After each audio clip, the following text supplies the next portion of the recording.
Hello दोस्तों, आज हमारी एक नई वीडियो आई है। इसका टॉपिक है भारत में सिक्कों का इतिहास। हाल ही में उत्तरी गोवा में जो है एक किसान गोना है, वहाँ पर 16वीं से 17वीं शताब्दी के सिक्के मिले हैं, यानी कि पुर्तगाली शासन के। भारत और पुर्तगाल के बीच 500 वर्षों का लंबा इतिहास रहा है। 1498 में वहाँ का जो नागरिक था वास्को डी गामा कालीकट बंदर पर पहुँचा था और वहीं से शुरुआत हुई हमारे यहाँ पुर्तगाली उपनिवेश की। मतलब कहीं ना कहीं उन्होंने हमारे यहाँ व्यापार किया। उसके बाद उन्होंने 1510 में गोवा को अपने साम्राज्य की राजधानी बनाया। उसके बाद वो हमें छोड़ ही नहीं रहे थे, मतलब हमारे उसको गोवा को। तो उस समय क्या था, अगर हम बात करें भारत में पुर्तगाली सिक्के की विशेषता की, पुर्तगालियों ने गोवा से सोने और चांदी के सिक्के जारी किए। साथ ही कोचीन, दीव और दमन जैसे अन्य टकसालों को तांबे, टीन और शीशे के सिक्के भी वहाँ पर जारी रखे।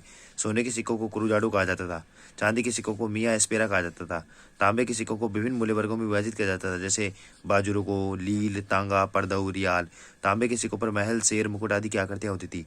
टीन और शीशे के सिक्के मुख्य रूप से दीव और मलक्का से जारी किए जाते थे, जिन्हें जिन एहरो कहा जाता था।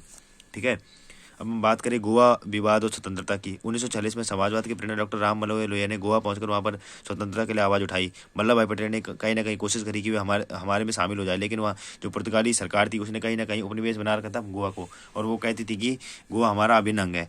ठीक है, वहाँ पर मतलब हटने को तैयारी नहीं थी। तो अंततः क्या हुआ कि जो हमारी सेना थी, 18 दिसंबर 1961 को इन्होंने वहाँ पर हमला कर दिया पुर्तगाली सैनिकों पर, तो उधर सरकार पर। तो 19 दिसंबर 1961 को पुर्तगाली सेना ने हमारे सामने आत्मसमर्पण कर दिया। तभी से प्रतिवर्ष 19 दिसंबर को गोवा मुक्ति दिवस मनाया जाता है, क्योंकि ये चीज़ें गोवा में हुई है ना, सिक्के वगैरह गोवा में मिले हैं, तो कहीं ना कहीं हमें इसका हिस्ट्री बैकग्राउंड भी जानना होगा।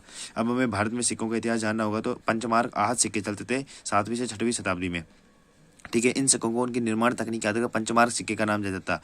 ये अधिकतर चांदी के सिक्के होते थे। ठीक है, इन पर अलग अलग तरह के पंचमार्क बने हुए होते थे।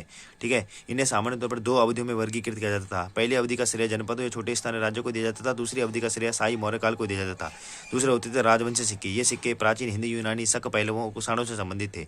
हिंद यवन सिक्के, ये चांदी के सिक्के हेलेनिस्टिक परंपरा की विशेषता है, जिसमें ग्रीक देवी देवताओं की चित्र प्रमुखता से जुड़े हुए होते थे। शक, पश्चिमी क्षेत्रों के शक सिक्के शायद सबसे पुराने दिनांकित सिक्के थे। शक युग से भारतीय गणराज्य का आधिकारिक कैलेंडर भी प्रेरित होता है। कुषाण सिक्के, कुषाण सिक्कों में वही कन्फिडरस के शासन काल के थे ये। ठीक है, इसमें शिव, बुध और कार्तिकेय चित्रित हुआ करते थे। सातवाहन के समय में भी थे। मतलब कह सकते हैं कि जितने भी साम्राज्य आए उन्होंने अपने अपने टाइप में अपने अपने सिक्के छापे।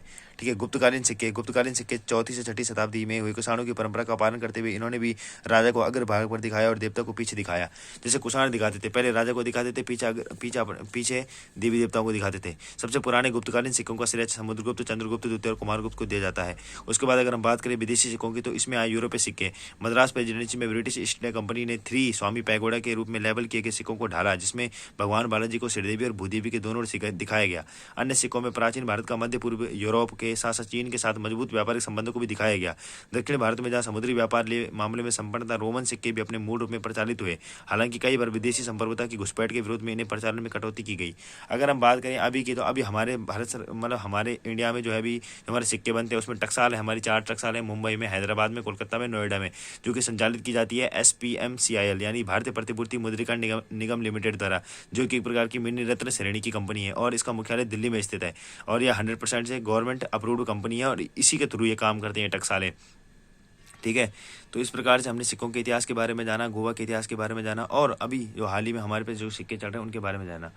अगर आपको वीडियो अच्छी लगी तो वीडियो को लाइक, शेयर और सब्सक्राइब जरूर कीजिए। हमारे साथ बने रहिए, तब तक के लिए धन्यवाद।